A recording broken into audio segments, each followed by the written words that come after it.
Why don't I start by describing why we decided to change to the Polytechnic.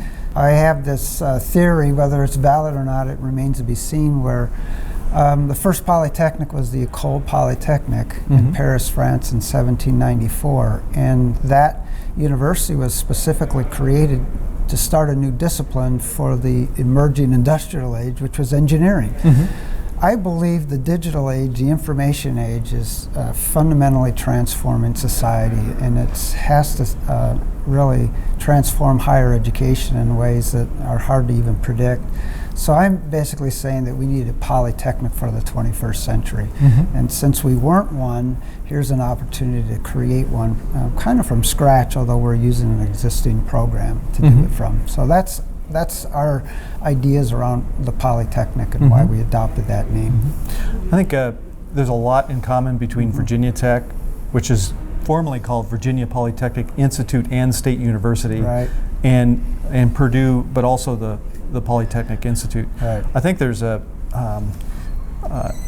much commonality there that we really shouldn't dwell on the differences, but the interesting thing about Virginia Tech compared to Purdue is the way it evolved, which is a little different than Purdue. It was really it was a land grant, but it was really focused on agriculture and the mechanic arts and military tactics. So in the early days, it was a military institute as well, and it was very small, and it grew up over time, and then as you know, at late 1800s, it became the Virginia Polytechnic Institute, or at least it took on that term in its name, and it reflected the applied nature of the work that they were doing, the fact that it was engaging the economy directly. That time it was agriculture and industrialization, but it was that philosophy that the students should be prepared from all walks of life to engage in the development of the economy. And they ought to be focused on engaging with the economy, not just envisioning it, but really out there doing things. And I think that, and in service to their country. Nothing's really changed. As you said, we've gotten into the digital age, the information age, and so the environment around us has changed, the industries have changed. But really the orientation of institutions like Virginia Tech and Purdue have not changed fundamentally. What you're doing, I think, is creating the Purdue of the 21st century, and I think the rest of Purdue just shouldn't be recorded. I know. Just kidding. But I think if I had to guess, the rest of Purdue is going to borrow. You're an experiment. You're like, okay, let's take the original concept of the land-grant institution and let's turn it into a 21st century Polytechnic. And there will be parts of Purdue, I think, that follow. So I'm anxious to see how this experiment works. I think there's a lot in common with what we're trying to do, though. Yes, it is. There is. And we're actually starting to get some inroads from others and interest from others on campus. And so it remains to be seen the level and depth of that interest, but we are starting to pique the interest of others on campus. And so right now, as you said, it is very much an experiment. And with every experiment, sometimes you have to back up and start again. And we've had a few of those, but overall we're making great progress towards this idea that we really need to prepare the graduates for a different world. What is so challenging for our industry or our higher ed in general is that how can you actually predict what these graduates are going to be doing in 30 years? No, there's no way to be able to do that. So you have to prepare them to change, right? They have to know how to change. They have to know how to learn on their own, because you cannot prepare them for a future that no one can predict. And that's what I believe is one of the fundamental changes in higher ed. With the rapid development of the public universities after World War II, they could graduate with an engineering degree and work for GM for 30 years, and not a lot would change over that time. That's just not the way the world is right now, and it's very challenging to try and predict what the world is going to be like, and then what kind of a learning environment you need to create in order to prepare them for that world that we can't predict. So I agree completely. I think really now we're trying to transitioning from content delivery and to really building skills and learning how to work on a complex problem with a diverse team, how to reduce data to actionable information, how to apply ethical reasoning to problems. Those are the kinds of things that will stay with our graduates as they traverse through their various trajectories, but they're the kind of the constant. But you're right, they're going to go from one career path, one career trajectory to another, and quickly. And they're already doing it. I think when I graduated, when I got my PhD, I thought I was going to go work for a company for 30 some years. I was disabused of that notion quickly, and realized that wasn't. And I think I was in that first generation that really realized that this is not going to work. We'd have to be more nimble than that. And so I think this kinds of skills you're building, I know you focus on the T-shaped professional concept, and we have the VT-shaped student, which is really fundamentally the same thing. There's a couple of twists that are associated with Virginia Tech that we like to put on it, but it's 98% the same. And I think that's the part that I think the rest of the Purdue and also campuses around the country will learn from your experiment. One thing you've got that I think is a really great starting point is you've got a set of curricula, but they're not so constrained, and they've not been around that long. It's been since the 60s. Yes, exactly. And so you have an opportunity to play with that and put in more experiential components and more real life learning. And it's harder for the more established disciplines to do that. So absolutely, and I totally agree with you. And that's what I've been trying to convince our faculty, that if anyone can do this pivot, we're in a better position than a lot of other disciplines that have been around for hundreds of years. And trying to get that to change is very difficult. But we also realize that the real issue is not the curriculum; it's how you deliver the curriculum. It's the delivery of it. We've been you know this better than I do, being with an engineering background. But the way we teach design, I mean, now you have things like design thinking, where you bring in the user and you integrate anthropology studies, and that is a much higher level of learning and understanding that an engineer needs to have in order to actually work in that type of environment. And so everything is changing, and it's not an exaggeration to literally say that. The digital technologies and its impact, we can't predict, but it just is changing so rapidly right now. One of the, I was just reading a top 10 list of new jobs in the last few years, and one is an Uber driver. It's like, obviously you don't need a higher education for that, but that shows the impact of what's happening out there and things that we can't even predict. The largest taxi cab, company in the world is Uber right now. The largest way of finding rooms and staying in cities and towns that you want to visit is Airbnb, right? Yeah. It's so disruptive. We have to do a better job of preparing our students for that. Well, I think machine learning and some of these other things that come off of artificial intelligence, and that's had its fits and starts, but it's really catching now, and that's going to completely transform everything we do. This kind of machine-assisted intelligence that helps you make decisions, and all of our. I can't think of a discipline that shouldn't be engaged in that, or augmented reality, or whatever it may be. That these are real things that are expected in the workplace now, and they're going to influence our societies. Yeah, the whole AI thing is. On one side, it's actually scary too, because of what the impact of that could be, and that's something that we should be presenting to our students on a regular basis too. To understand that there's implications for these technologies as they develop and they become so sophisticated.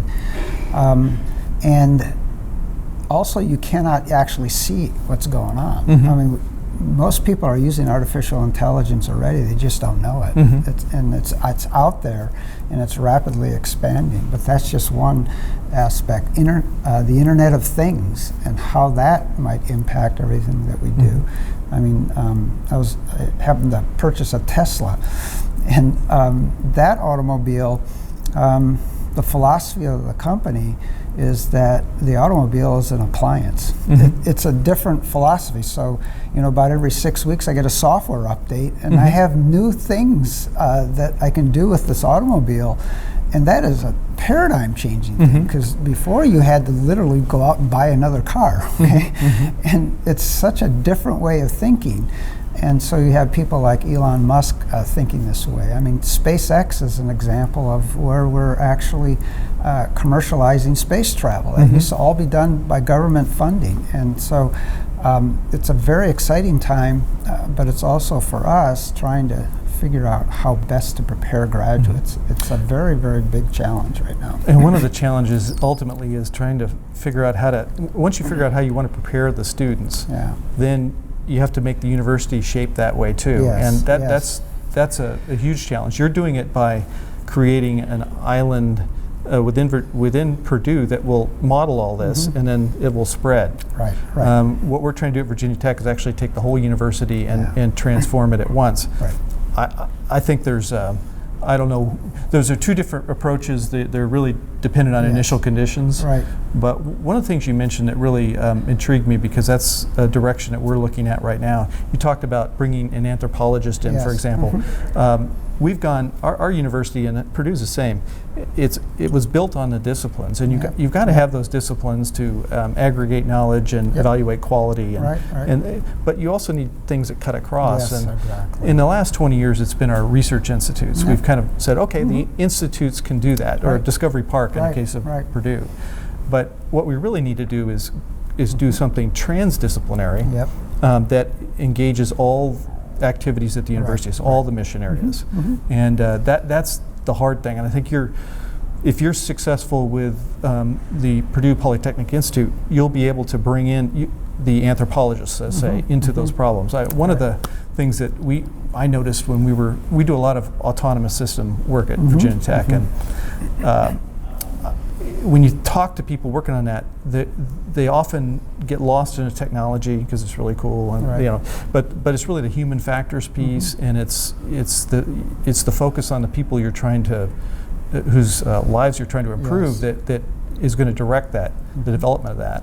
And so you need to have, if you're working on a ride-sharing app, and you want the aging population to be involved, you need a gerontologist. You need, you need people who understand the human situation. You can't do it without that. And that's the hard part. Methodology is really advocating that, and that's a totally different way of looking at things.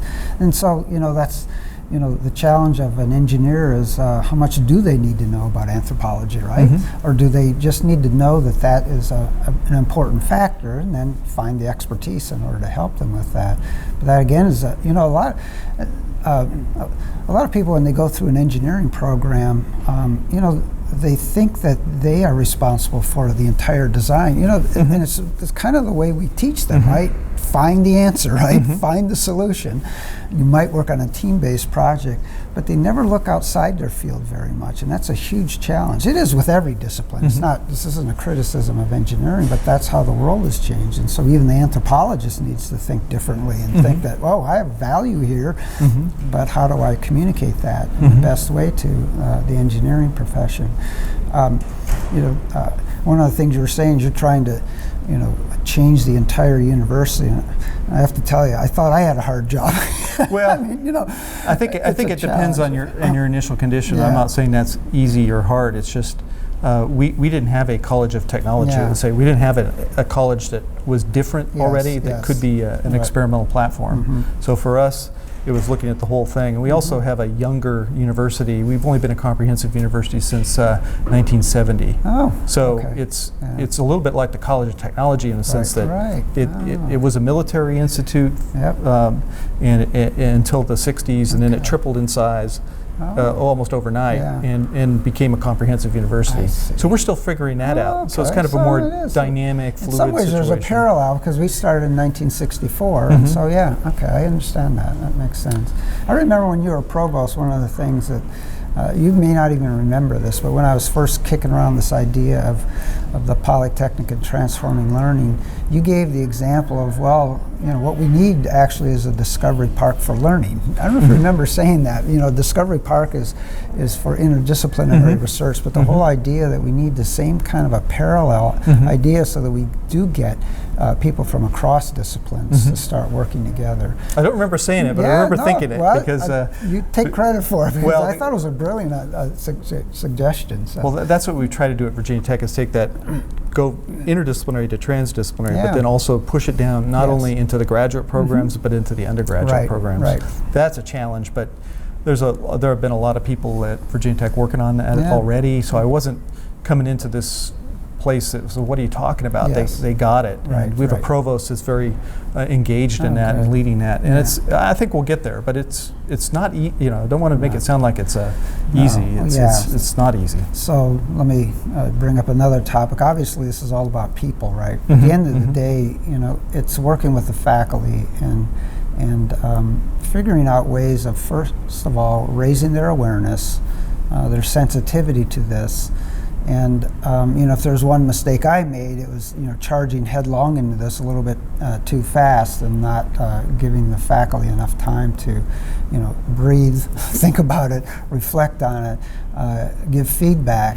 We've overcome that, but the faculty development part is so important in this because with any organization, it really comes down to the people. Mhm. So the real challenge is how do you bring the organization along to make these changes? Because once you describe to them and frame the issue, they're smart enough to see these things and start looking at it. And questioning is good. That's part of our profession, right? We pretty much question everything because there's no one right way. We're figuring this out as we go, and that can be scary in itself. But you look for early adopters and work with them, and then keep on moving it out, and eventually you start getting traction in it. But that was a quick realization I had. Is that No, I piece knew of you it. were having. Matter of fact, I think you were struggling Yes. with that Uh-huh. when I left, and Right. and as is normal. I mean, if you just sit and don't do anything, you never get the reaction. exactly. So Right. I agree with you. We've at Virginia Tech we moved ahead quickly, and then we pulled back, and Yep. we move Oh, ahead again yeah, when we I see an know. opportunity. Right. We ask the faculty, where are the barriers? What's in the way? And even if they understand it and they want to be part of it, Right. often there's some kind of a barrier. Well, Yep. maybe it's the budget model Yeah, or yep. whatever. And Right, right. and so you start chipping away at those things, Mhm. and eventually you have to get to promotion and tenure, which is where Yeah, I know that. some of the challenges are. I notice with our faculty, the ones who are early adopters who want to be engaged early, and there are hundreds. There's not Right. thousands, but there are hundreds that want to be in that role. They're still questioning, well, how do we change the culture that's been around for decades That's right. and develop it to be more expansive? Yeah. One thing we're thinking about is we have the agricultural experiment station and cooperative extension, because we're both land grants. Yes, right. And they have figured out how to divide faculty effort and how to reward faculty and actually design memoranda of agreement, or whatever you Right. want to call it, letters of Right. agreement. So the effort is divided appropriately. And I think there's land grants have an opportunity to do some experiments with faculty Yeah. roles and faculty effort, and, Right. in a way that other institutions may not have they may not have a template for Right. it. So it's Right. completely crazy. Yeah, but- and that is one of the big things that we need to deal with. I mean, that's part of our culture and the way we do business is the whole promotion and tenure process. And it's a process we actually don't want to disrupt. We want to No, it generally works. Yeah, It you works. do, but we need some smooth transition in order to get us to where we need to go. And there's a lot of sensitivities around that. But again, we're kind of making this up as we go, and once you get the trust built into the system, and that's kind of where we're at right now, where people are willing to take more chance and more risk, and after a lot of scars, I found out that you really have to build up the trust in the system first, and then you can start moving people along and moving the organization along in the direction that we think it needs to go. But although it's very challenging, it's also very rewarding at times, as you know, to just be out doing these kinds of things and knowing that you're going to have a real effect on the future of higher education. And that's what has to keep you getting out of bed every morning, because like at the beginning, I used to use the idea of, I felt like I was getting up and pushing the same rock up the hill every day, because you have to just build momentum in the system, but eventually get there. You made a comment that was very telling, I think, is that we know from looking at where we are right now in society and with technology and the impact of technology, that things are changing irreversibly, and they're accelerating. Yes. And it's not just because we're getting older. Yeah, There's actually, I always check that. Is it because I'm getting older, or is it really accelerating? I ask my kids. No, it's accelerating. So you don't want to keep the institution the way it is. You know that's not going to work. Right. So you do take your best guess and start running, because otherwise you're going to be obsolete, frankly. Yes. And when that's going to come, you can say, well, we can probably do what we're doing for another 30 years. But it's going to come faster than we think when all of a sudden we realize, oh, the old model doesn't work anymore. And then what do you do? So the other thing I try and say is, let's be proactive about this. You actually don't want people from the outside telling you that, okay, you're going to do this now. And you really don't want to be in that position, right? No, I agree. So being proactive is really important. And again, faculty will understand and resonate with that, but that's important. And what's great is there's efforts like yours at Virginia Tech. We had a great presentation for breakfast from the provost from Olin College, which I know you're familiar with. And, even though there's different overall approaches, you can see that people are starting to move in and narrow down around certain attributes, certain techniques, and that, obviously that's outside validity, right? Is you're starting to see some commonality emerge, and that's really going to help us all. I believe that's true.